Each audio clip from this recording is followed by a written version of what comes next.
Ryan কুঞ্জ। মিহি আর আরাফ চৌধুরী গাড়ি থেকে নেমে দাঁড়াতেই বাড়ির সকল কাজের লোক, বিশেষ করে রহিম মিয়া এসে উপস্থিত হয়। রহিম মিয়া এই বাড়িতে বহুদিন ধরে কাজ করেন। হৃদ বাড়ি ছাড়ার সময় তিনি ছিলেন না, উনার গ্রামের বাড়িতে গিয়েছিল।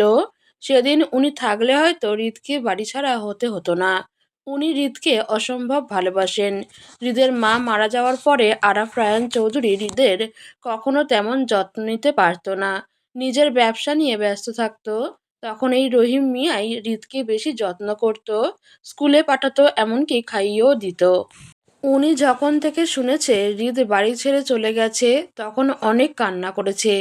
আরাফ রায়ান চৌধুরীর ভয়ে হৃদের কথা জিজ্ঞেস করতে পারেনি, তবে আড়ালে হৃদের খোঁজ নেওয়ার চেষ্টা করেছে, কিন্তু হৃদের খোঁজ পায়নি। উনি মিহিকে বলল, কেমন আছেন আম্মা? আমার হৃদ বাবা আসে নাই? না। মিহি হেসে বলল, না আঙ্কেল, পচালোক কালকের আসবে। রহিম মিয়া সহ বাকিরাও অবাক হয়ে গেল। রহিম মিয়া বলল, পচালোক আবার কে আম্মা? মিহি সবার অবাক হওয়া দেখে বলল, পচালোক মানে অভর বেস্ট ফ্রেন্ড। সবাই আবারও অবাক হলো, এই আবার কে? সবার অবাক হওয়া দেখে আরাফ রায়ান চৌধুরী বলল, ও হৃদের কথা বলছে। আরাফ রায়ান চৌধুরীর কথায় সবাই অট্টহাসিতে ফেটে পড়ল। রহিম মিয়া একটা মহিলা কাজের লোককে দিয়ে মিহিকে নিয়ে বাড়িতে ঢুকতে যাবে, এমন সময় মিহি আরাফ রায়ান চৌধুরীকে বলল, আঙ্কেল আপনি যাবেন না বাড়ির ভেতরে? দাঁড়িয়েছেন কেন, চলুন। আরাফ রায়ান চৌধুরী মিহির কাছাকাছি এসে দাঁড়িয়ে মিহির মাথায় হাত রেখে বলেন, আঙ্কেল বলছেন কেন মা? এখন থেকে আব্বু ডাকবেন আমায়, বুঝেছেন? মিহি আরাফ রায়ান চৌধুরীর কথায় অবাক হয়ে কিছুক্ষণ তাকিয়ে থাকে। হঠাৎ চোখ ভরে ওঠে পানিতে। মিহি মিষ্টি হেসে বলল, হ্যাঁ আব্বু, ডাকা যায়। কিছুক্ষণ এভাবেই চলে মিহির কান্না। আরাফ রায়ান চৌধুরী বলল, মা আপনি ভেতরে যান, আমি একটু বাইরে যাব, দরকার আছে।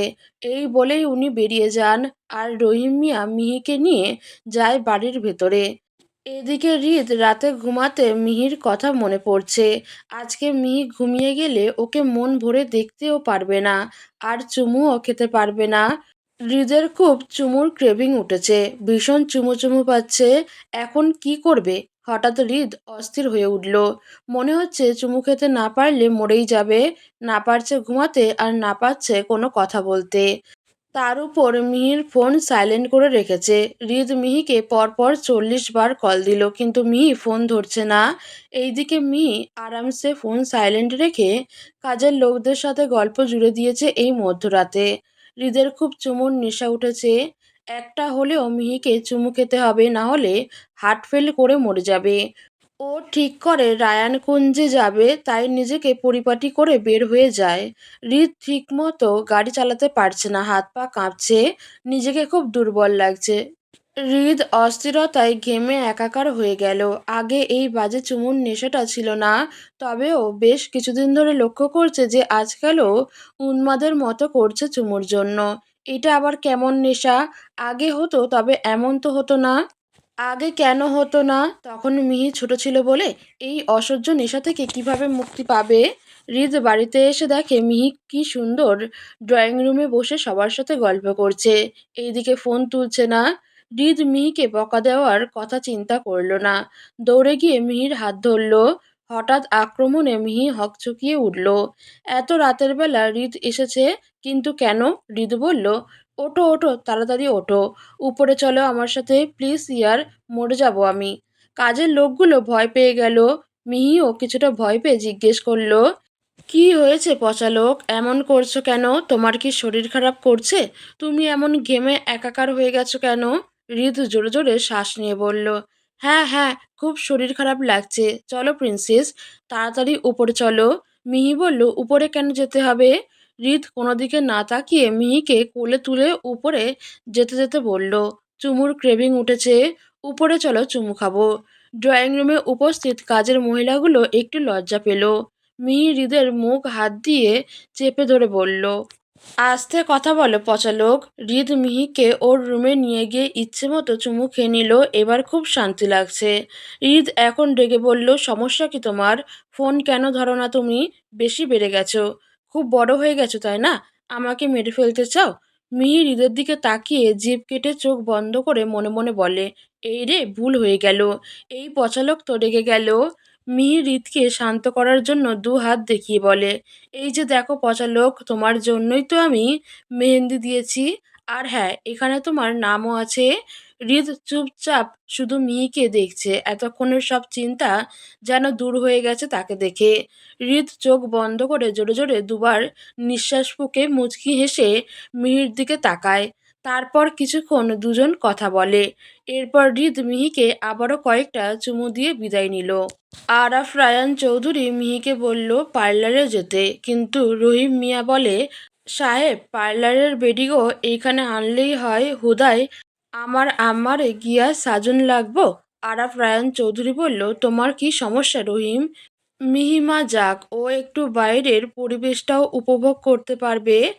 মিহি সব গুছিয়ে নিয়েছে, পার্লারে যাবে, বাড়ির একজন কাজের লোক যাবে মিহির সাথে। মিহি তাড়াহুড়ো করে নিচে নামতেই আরাফ চৌধুরীর সাথে দেখা। তিনি ড্রয়িং রুমে বসে চা খাচ্ছিলেন আর কারোর সাথে ফোনে কথা বলছিলেন।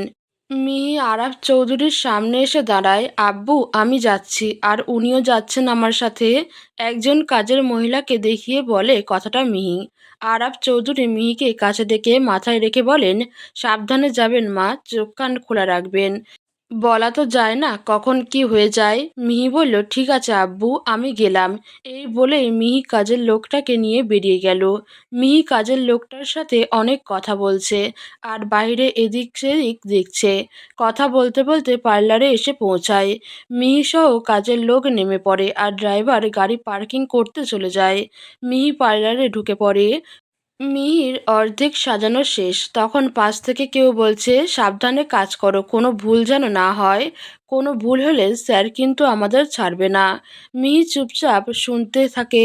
মিহির সাজ শেষে, লেহেঙ্গা পরানো শেষে একজন মেয়ে এসে জানায় তাকে আবার সেটিং স্প্রে দিতে হবে। মিহি বলল, কেন, একবার তো দিয়েছেন, আবার কেন দিতে হবে? মিহির কথায় এক ঘাবড়ে যায়, কিন্তু অপরজন মিহিকে বলে বুঝিয়ে নেয়। মিহিও রাজি হয়ে যায়। মিহিকে চেয়ারে বসিয়ে দেয় আর স্প্রে করে দেয়। তারপর মিহি বের হতে যাবে, তখনই মাথা ঘুরে পড়ে যেতে নিলে দুজন এসে ধরে ফেলে, কিন্তু তারা ছিল পুরুষ। বাকি যারা পার্লারে সার্ভিস নিতে এসেছে সবাই অবাক, মহিলা সেলুনে আবার পুরুষ কেন? কিন্তু তারা কিছু বলার সুযোগ পায় না, কারণ ওই দুজনের সাথে ছিল রিভলভার।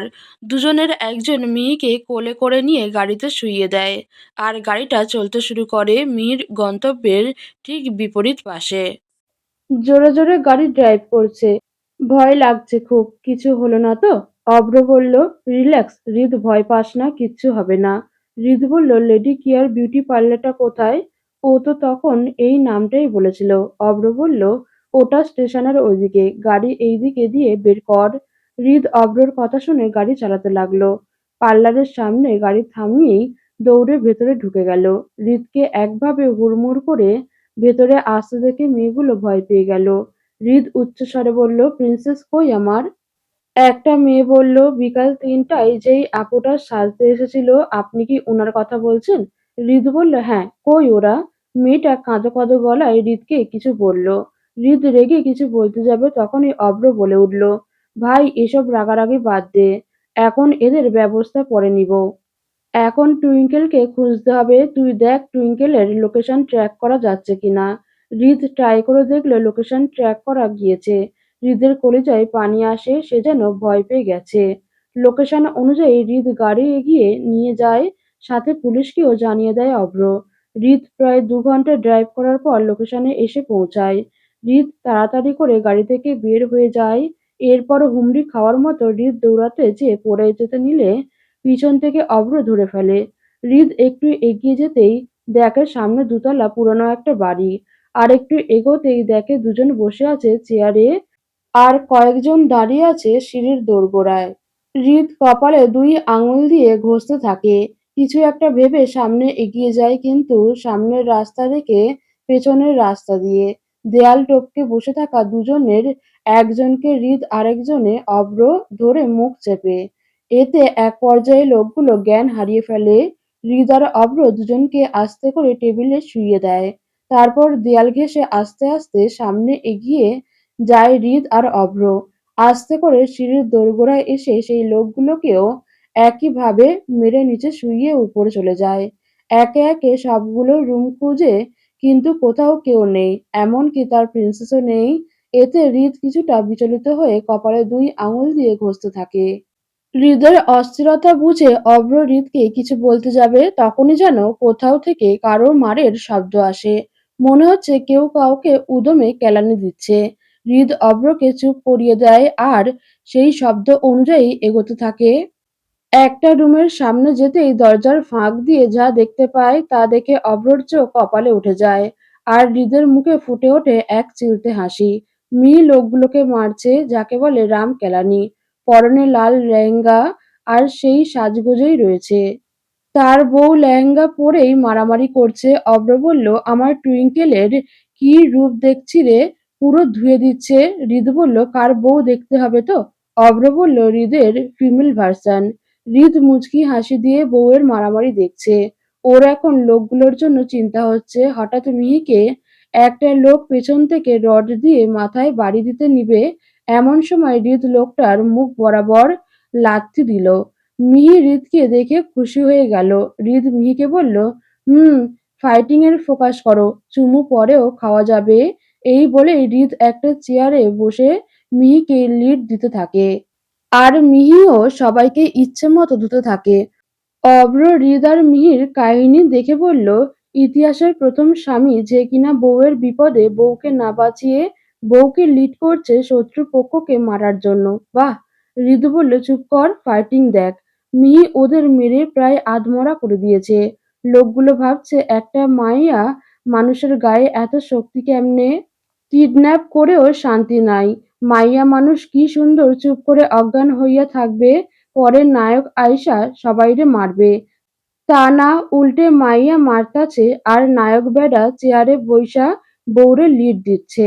হঠাৎ হৃদ যেই দুজন মিহিকে পার্লার থেকে কিডন্যাপ করে নিয়ে আসে তাদের দেখতে পায়। হৃদ একজনের বুকে লাথি মেরে ফেলে, তার উপর উঠে বসে ইচ্ছামতো মুখে ঘুষি দিতে থাকে আর বলতে থাকে, বল বল, কে পাঠিয়েছে? আমার প্রিন্সেসকে এভাবে আনার পারমিশন কার থেকে পেয়েছিস বল? মারার পর কিছুটা দূরে লোহার একটা পাইপ পড়ে থাকতে দেখে সেটা নিয়ে ইচ্ছেমতো পেটাতে থাকে। আর অভ্র হৃদকে আটকাতে পারছে না কিছুতেই। তখন পুলিশ চলে আসে আর হৃদকে আটকাতে সক্ষম হয়। পুলিশ সবাইকে ধরে নিয়ে যায়। এইদিকে মিহি অজ্ঞান হয়ে পড়ে যায়। হৃদ দৌড়ে মিহির কাছে যায়।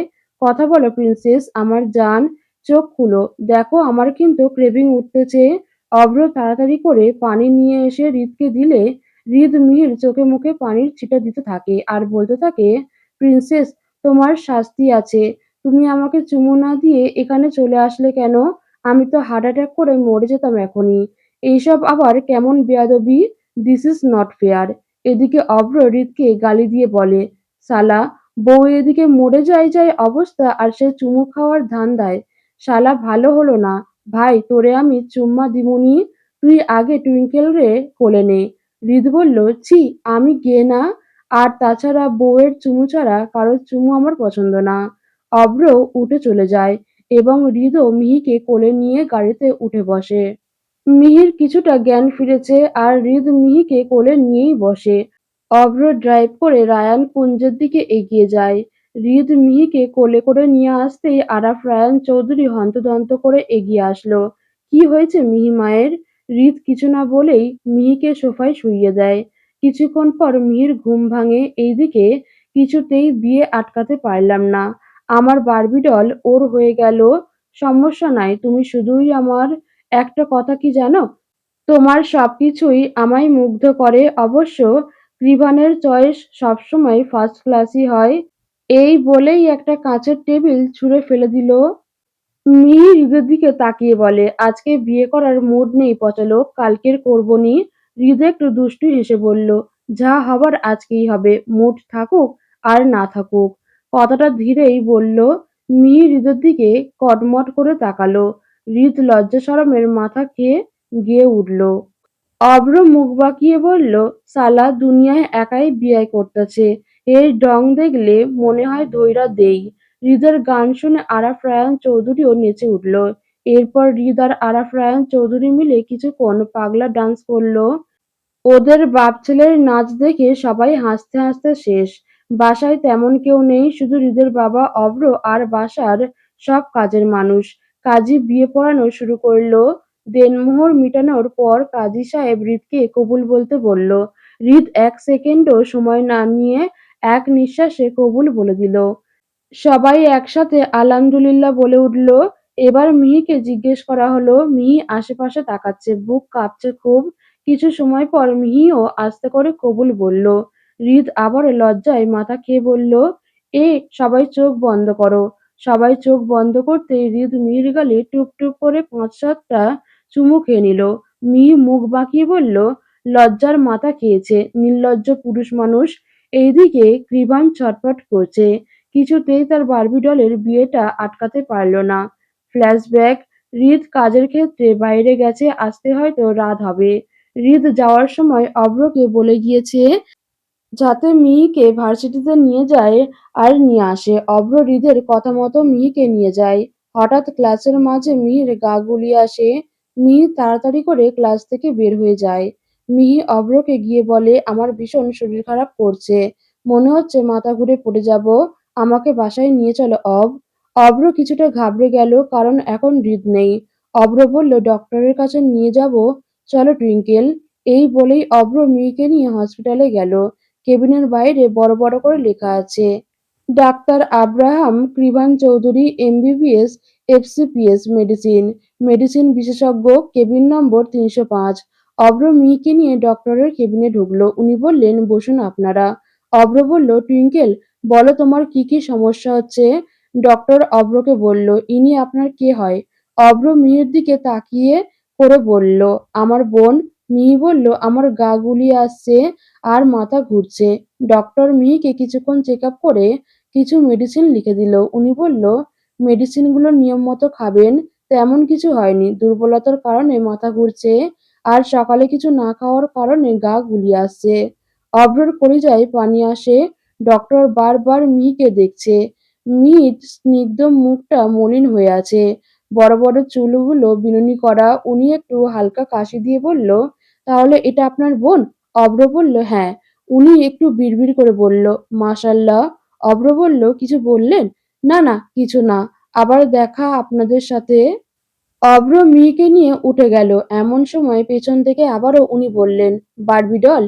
মিহি পেছনে ঘুরে বলল, কিছু বলবেন। বললাম, আপনি খুব মিষ্টি।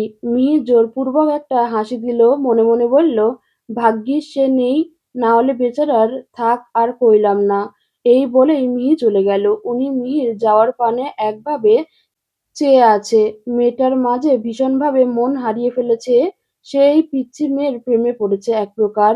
আস্তে আস্তে কৃপান মিহির সকল খোঁজ নিতে থাকে। এক পর্যায়ে সে মিহির সকল ইনফরমেশন নিয়ে দেখে মিহি বিবাহিত আর তার হাজবেন্ড হৃদ রায়ান চৌধুরী, যার কোম্পানি আছে অনেক নামডাক। তার উপর হৃদ রায়ান চৌধুরী আরাফ রায়ান চৌধুরীর একমাত্র পুত্র। কৃপান তাও মিহিকে ভুলতে পারে না, বরং আরো ভালোবাসা যেন গভীর হয়ে উঠছে। সে তার কাজ পেলে প্রায়শই মিহির প্রতিষ্ঠানের সামনে গিয়ে অপেক্ষা করত আর মিহিকে দেখত। এভাবেই কৃপান মিহির প্রতি অনেক দুর্বল হয়ে ওঠে। বর্তমান কৃপান আকাশের পানে চেয়ে বলে, আমি কোথায় পাবো সেই ভাগ্য, যেই ভাগ্য আমার বার্বি ডলকে আমার করে দেবে। মিহি বসে আছে হৃদের রুমে, অনেকক্ষণ যাবৎ অপেক্ষা করছে সে, কিন্তু হৃদের আসার সময় নেই। মিহি বিছানা ছেড়ে দাঁড়িয়ে এদিকে সেদিকে হাঁটাহাঁটি করে দেখছে। কিছুক্ষণ পরেই হৃদ প্রবেশ করে রুমে। দরজার আওয়াজে মিহি একটু চমকে উঠে বলে, কে। মিহি পিছনে তাকাতেই দেখে তার পচা লোকটা এসেছে। হৃদ রুমে প্রবেশ করা মাত্রই মিহি এগিয়ে হৃদকে সালাম করতে গেলে হৃদ তাকে ধরে ফেলে। প্রিন্সেস, কি করছো এসব। মিহি কপাল কুঁচকে ফেলে। কি আবার, তোমাকে সালাম করছি, দেখতে পারছো না। এটা করতে হয়, আর বিয়ের রাতে স্বামী স্ত্রীর নফল নামাজ পড়তে হয়। মিহি বলে ওয়ারড্রব থেকে বাড়িতে পরার কাপড় বের করে ওয়াশরুমের দিকে এগিয়ে যেতে যেতে বলে, তুমিও ফ্রেশ হয়ে নাও, আমরা নামাজ পড়বো। হৃদ চুপচাপ মিহির কথা শুনে। মিহি ওয়াশরুমের ভিতরে ঢুকতেই সে নিজের পরনের কাপড় চেঞ্জ করে নেয়। ততক্ষণে মিহি বেরিয়ে আসে ওয়াশরুম থেকে আর হৃদ গিয়ে অজু করে আসে। দুজন নামাজ শেষে কথা বলতে থাকে। মিহির খাটের পাশে ছোট্ট টেবিলে রাখা দুধের গ্লাস রাখা। তখন কাজের একজন মহিলা এসে দুধটা দিয়ে গিয়েছিল। মিহির মাথায় একটা দুষ্টু বুদ্ধি আসে। মিহি হৃদের কাছে এনে দুধের গ্লাসটা এগিয়ে দিতেই হৃদ আর চোখে একবার দেখে নেয় মিহিকে। কিন্তু হৃদ দুধ খায় না ছোট থেকেই। আর দুধ দেখেই নাক ছিটকানি দেয়। এতে মিহি বুঝে আরো দুষ্টুমি করে গ্লাসটা কাছে নিলে হৃদ বলে, দেখো প্রিন্সেস, একদম কাছে আসবে না। এটার গন্ধ ভালো লাগে না, সরাও এটাকে। হৃদ এক প্রকার পিছাতে পিছাতে বলতে থাকে, আর মিহি হৃদের কাছে আসতে থাকে। খেতেই হবে, আমি জানি না, খাও। হৃদ খপ করে মিহির হাত ধরে নেয়। আর দুজনেই গ্লাসটা নিয়ে কস্তাকস্তি লাগিয়ে দেয়। এক পর্যায়ে দুধের গ্লাসটা খাটের উপর পড়ে গিয়ে খাটের মাঝখানটা ভিজিয়ে দেয়। মিহি রেগে হৃদের দিকে তাকায়, কপাল কুঁচকে কোমরে হাত রেখে বলে, এটা কি করলা পচা লোক, এখন ঘুমাবে কি করে, আর দুধ দুধ গন্ধ করবে, ছি। হৃদ নিজের কাজে নিজেই বোকা বনে যায় আর শুকনো ঢোক গিলে মিহির দিকে তাকিয়ে বলে, সরি প্রিন্সেস, বুঝতে পারিনি। আর তুমিও এভাবে জোর করছিলে, তাই আরো দাঁড়াও, ঠিক করছি। হৃদ মিহিকে বলে তাড়াতাড়ি পানির জগ হাতে নিয়ে পানির ছিটা দিতে গেলে মিহি টান মেরে জগটা নিয়ে যায় আর বলে, সরুন তো, অকেজো লোক একটা, সবসময় গন্ডগোল পাকায়। মিহি জগ হাতে এগোতে নিলে খাটের সাথে পায়ে আঘাত খেয়ে উপুড় হয়ে পড়ে যায়, আর জগের সব পানি আবারও পুরো বিছানা ভিজিয়ে ফেলে। হৃদ এবার মিহির দিকে কটমট করে তাকিয়ে বলল, এটা কি হলো, এত পাকনামি না করলে হতো না। মিহি মাথা নিচু করে দাঁড়িয়ে আছে। হৃদ ধীরে ধীরে মিহির কাছে আসছে। হৃদকে কাছে আসতে দেখে মিহির আবারও কেমন একটা ফিল হচ্ছে। এর আগেও হৃদ মিহির কাছে লক্ষবার এসেছে। কই তখন তো এমন হয়নি। হৃদ মিহি আস্তে করে বলল, খাটের নিচে চলো প্রিন্সেস। মিহি অবাক হয়ে হৃদের দিকে তাকিয়ে আছে। হৃদের মাথা আসলেই গেছে। মিহিকে চুপ করে দাঁড়িয়ে থাকতে দেখে হৃদ নিজেই ওকে খাটের নিচে নিয়ে গেল। 13 থেকে 14 বছর নিজেকে অনেক কন্ট্রোল করেছে, আর সম্ভব না। এত ঝামেলা বউকে বড় করার পর দিনটা আসলো আজকে থেকে মিহি হৃদের জীবনের নতুন অধ্যায়। কিন্তু এ কি, ওদের জীবনে নতুন অধ্যায় শুরু হয়েও হলো না। হৃদ সবেমাত্র মিহি একটা চুমু দিতে যাবে, এমন সময় খাটের সাথে মাথায় বাড়ি খায়। মিহি হৃদকে ধাক্কা দিয়ে খাটের নিচ থেকে বের হয়ে যায়। জোরে জোরে শ্বাস নিতে থাকে। এক্ষুনি দম আটকে মরে যেতাম। আমাকে খাটের নিচে ঢুকাইয়া নষ্টামো করছো তুমি, ছি পচা লোক। হৃদও বের হয়ে আসলো। আচ্ছা, ও বাসর করতে পারে না কেন? বউ ছুলেই কোনো না কোনো সমস্যার সৃষ্টি হয় কেন? ও বউ, চলো না, একটু চলো। নো মানে না, তুমি যাও। দেখো, এটা ইতিহাসের একটা ইউনিক বাসর হতে যাচ্ছে, চলো না। তোমার ইউনিক বাসর তুমি একাই করো, আমি আর যাব না। হৃদ কিছুতেই মিহিকে মানাতে পারলো না। মিহি রেগে সোফায় গিয়ে ঠাস করে শুয়ে পড়ল। হৃদ মুখ ফুলিয়ে দাঁড়িয়ে আছে। ভাবলো আজকের একটু করতে পারবে, কিন্তু শেষে করেও করতে পারলো না। এত দুঃখ কই রাখবে? ওর কপালে কি বাসর নেই? বউটাও ভালো না, কি হতো একটু খাটের নিচে ম্যানেজ করলে। হৃদ আস্তে আস্তে মিহির কাছে গেল। ভারী অভদ্র বউ। হৃদ মুখ ফুলিয়ে মিহির দিকে তাকিয়ে আছে। ওকে দেখে মনে হচ্ছে গভীর ঘুমে তলিয়ে গেছে। মিহির ঘুমন্ত মুখ দেখে হৃদের একটু মায়া হলো। ওর 10টা না 5টা না, একটা মাত্র কুচু বাচ্চা বউ। ঘুমাচ্ছে ঘুমাক, পরে না হয় কিছু একটা করবে। হৃদ মিহিকে জড়িয়ে ধরে সোফাতেই শুয়ে পড়ল। হৃদ মিহির পিঠে অসংখ্য চুমু এঁকে দিচ্ছে। বাসর হয়নি তো কি হয়েছে, চুমু দিয়ে আপাতত কাজ চালিয়ে নিচ্ছে। মিহি এক পাশ থেকে আরেক পাশে হৃদের মুখ করে শুতে নিবে, এমন সময় ওরা দুইজন হুড়মুড় করে সোফা থেকে নিচে পড়ে গেল। হৃদের গায়ের উপর মিহি পড়েছে। মিহি চিৎকার করে বলল, আমার কোমরটা মনে হয় ভাইঙা গেল রে। এই লোকটা আজকের আমাকে এত জ্বালাচ্ছে কেন? কি সমস্যা তোমার পচা লোক? হৃদ বলল, আমারই দোষ, তুমিই তো আমাকে ফেলে দিলে। ইস, আমার কোমরটাও শেষ। মিহি বলল, তোমারই দোষ, তুমি একটা পচা লোক। হৃদও কম না, বাঁধিয়ে দিল ঝগড়া। তুমিও পচা বউ, অভদ্র বউ, স্বামীকে চুমু না দেওয়া বউ। মিহি কটমট করে বলল, এত চুমু দেই তাও এমন করছো? এতক্ষণ ধরে আমার পিঠে 50 থেকে 60টা চুমু খেয়েছো। কি ভেবেছো আমি জানি না।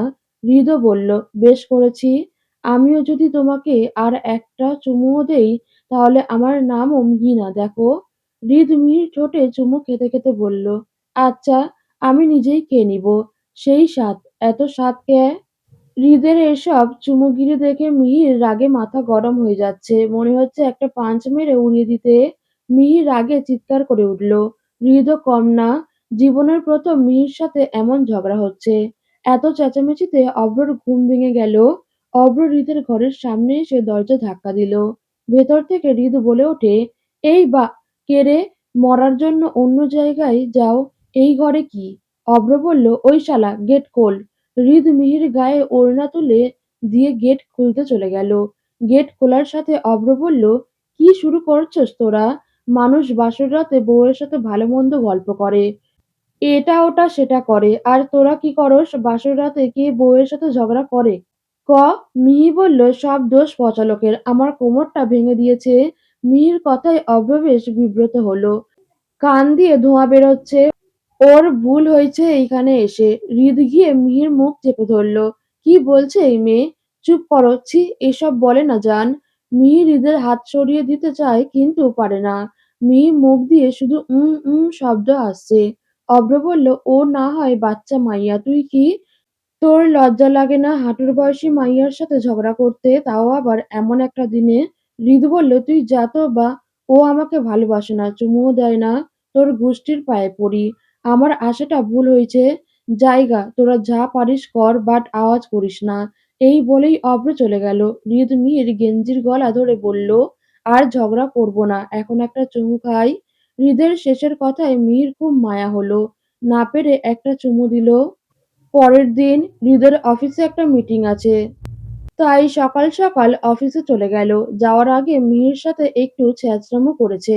অবশ্য এটা হৃদের প্রতিদিনের কাজ। হৃদ চলে যাওয়ার পর মিহি ভাবে আজকে হৃদের জন্য রান্না করে নিয়ে গিয়ে ওকে সারপ্রাইজ দিবে। এই জন্যই হৃদের প্রিয় প্রিয় খাবার যেমন বিরিয়ানি, হালুয়া, পায়েস রান্না করতে থাকে। দুপুরের দিকে হৃদের মিটিং শেষে অফিসে বসে ফাইল চেক করছে। এমন সময় একটা মেয়েলি কণ্ঠ কানে আসে, আসবো হৃদ? হৃদ পেছনে ঘুরে দেখে কল্পনা এসেছে একটা ছোট্ট পোশাকে। হৃদ বলে, হ্যাঁ আপু, আসেন। হৃদের মুখে আপু ডাকটা শুনে কল্পনা বলল, আপু কেন বলছো হৃদ? আমার নাম ধরে ডাকো। আমি হয়তো তোমার ছোটই হব। এই বলেই ভেতরে চলে আসে। হৃদ বলল, কোনো দরকার তোমাকে? মানে? মানে আমি তোমাকে ভালোবাসি হৃদ, খুব ভালোবাসি। তুমি প্লিজ আমার হয়ে যাও। আপনার কি মাথা ঠিক আছে? আমার বউ আছে, সেদিন তো আপনার বাবাকে বললাম। উনি আপনাকে বলেনি? বলেছে হৃদ, বাট আমার যে তোমাকেই চাই। কেমন ছেঁচড়া মেয়ে আপনি! লজ্জা লাগে না আপনার? আপনাকে তো আমি ভালোবাসতাম। হৃদ, আমাকে আপনি করে কেন বলছো? তুমি করে বলো প্লিজ। বউ ছাড়া অন্য কোনো নারীকে তুমি করে বলি না। আমি তোমার বউ হতে চাই হৃদ। এই বলেই হৃদকে জড়িয়ে ধরতে যায়। হৃদ সরিয়ে দেওয়ার আগেই একজোড়া হাত এসে কল্পনাকে টেনে সরিয়ে দেয়। হৃদ অবাক হয়ে যায়, মিহি এসেছে এই সময়। কল্পনা মিহিকে বলে, কে তুমি? হৃদ বলে, ও আমার বউ। কল্পনা মিহির দিকে তাকিয়ে হেসে বলে, বাহ, তুমি দেখতে খুবই কিউট। মিহিও হেসে বলে, আমার হাতের পাঁচগুলো খুব কিউট। মিহি কল্পনার চুলের ঝুঁটি ধরে নাকে একটা পাঁচ মারে। হঠাৎ আক্রমণে কল্পনা তাল সামলাতে না পেরে মাটিতে লুটিয়ে পড়ে। মিহি তেড়ে গিয়ে ওর চুল ধরে বলে, ও আমার শুধু, আমার জামাই। তুই ওরে টাচ করার চেষ্টা করলি কেন? এই বলে হৃদের জন্য আনা খাবারের বক্সে আলাদা করে রাখা লবণ আর কাঁচা মরিচ ডলে ওর চোখের মধ্যে লাগিয়ে দেয়। কল্পনা কাটা মুরগির মতো ছটফট করছে। হৃদ আজকের বউয়ের আরেক রূপ দেখছে। ও মিহিকে আটকাচ্ছে না, মনে মনে খুশি হচ্ছে। কোন জাউরা কইছে মিহি হৃদকে ভালোবাসে না? কল্পনা মিহির চুল ধরতে দিবে এমন সময় হৃদ কল্পনার হাত ধরে নেয়। খবরদার, যদি ওর গায়ে একটা টোকাও লাগে তাহলে আমি ভুলে যাব আপনার বাপ আমাকে একসময় হেল্প করেছে। ভুলটা আপনার। তাই আমার বউয়ের কাছে আপাতত কেলানি খান। তবে ওরে মারার মতো সাহস দেখাইয়েন না। মিহি এবার কল্পনার চুলের মুঠি ধরে দেওয়ালের সাথে বাড়ি দেয়। এমনিতেই চোখে লবণ মরিচ দেওয়াতে জীবন বের হয়ে যাচ্ছে, তার উপর আবার নাকেও ঘুষি মেরে রক্ত বের করে দিয়েছে। আবার এখন দেওয়ালের সাথে বাড়ি দিচ্ছে। এইদিকে হৃদের অ্যাসিস্ট্যান্ট আকাশ দৌড়ে আসে। এসব দেখে ওর চোখ কপালে। ভাই, ভাবিরে আটকান, মেয়েটা মরে যাবে। চুপ করো, ও এখন ক্ষেপে আছে, ওকে আটকাতে গেলে আমার কপালেও দুঃখ আছে। আপনি কেন ভাবিরে এত মারামারি শিখাইছেন? এখন যদি মাইয়াডা পটল তুলুক আর বেগুন তুলুক, তাতে আমার বা ছেড়া গেল। কল্পনা মিহিকে বলে, "এটা ঠিক করলে না মেয়ে, এর পরিণতি খুবই খারাপ হবে।"